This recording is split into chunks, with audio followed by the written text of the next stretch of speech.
Laporan utama majalah Bali Pos edisi ke-98 mengangkat judul Pariwisata Lesu.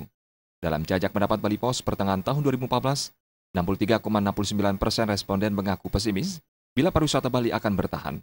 Terdapat kecenderungan yang kuat bila pariwisata budaya di Bali akan bergeser ke pariwisata modern. Dominannya kepentingan ekonomi dan pragmatisme pelaku pariwisata membuat pariwisata dikelola dengan pendekatan bisnis. Terlebih lagi, pejabat daerah mentoleransi pembangunan hotel dan villa di daerah-daerah yang mengandalkan homestay. Kebijakan pemerintah ini diyakini akan membuat pariwisata berbasis kerakyatan akan tergerus. Ada banyak hal yang bisa diacu untuk menguatkan ancaman degradasi pariwisata budaya, di antaranya tingkat hunian yang mengalami penurunan dan lama tinggal tamu yang berkurang. Data Badan Pusat Statistik Provinsi Bali menunjukkan, jumlah wisman yang berkunjung ke Bali menunjukkan kenaikan sebesar 22,91%. Namun, kenaikan jumlah wisatawan hanya mampu mendongkrak tingkat penghunian kamar pada hotel berbintang mencapai rata-rata 60,03%. Terjadi ketimpangan antara jumlah kunjungan dan tingkat penghunian kamar.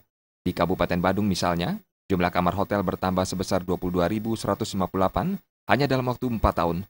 Situasi ini melemahkan daya saing pariwisata Bali dan mendorong terjadinya persaingan tidak sehat dalam wujud obral sewa kamar hotel. Anggota Komisi 1 DPRD Badung, Imade Pondawirawan dan Imade Subawa menginformasikan, di Kabupaten Badung selain City Hotel, kini muncul hostel. Jumlah yang mencapai puluhan tersebar di Badung Selatan dan sebagian di Kuta Utara seperti Canggu. Tarif sewanya pun sangat murah, yakni mencapai Rp75.000 per tempat tidur. Bila akomodasi ini dibiarkan terus beroperasi, pariwisata Bali dikhawatirkan terpuruk. Dari bidang pendidikan, majalah Bali Pos mengangkat mutasi guru yang harus melibatkan pengawas dan Dewan Pendidikan dan soal penundaan rencana pengambil alihan SMA SMK oleh provinsi. Pansus 1 DPRD Bali melakukan perombakan total terhadap peran perda sistem penyelenggaraan pendidikan dasar terkait mutasi guru yang tidak hanya berdasarkan pertimbangan dan kepangkatan, tetapi juga pengawas dan Dewan Pendidikan.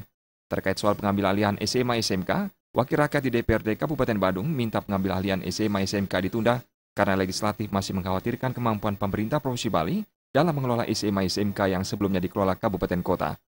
Tim Liputan melaporkan.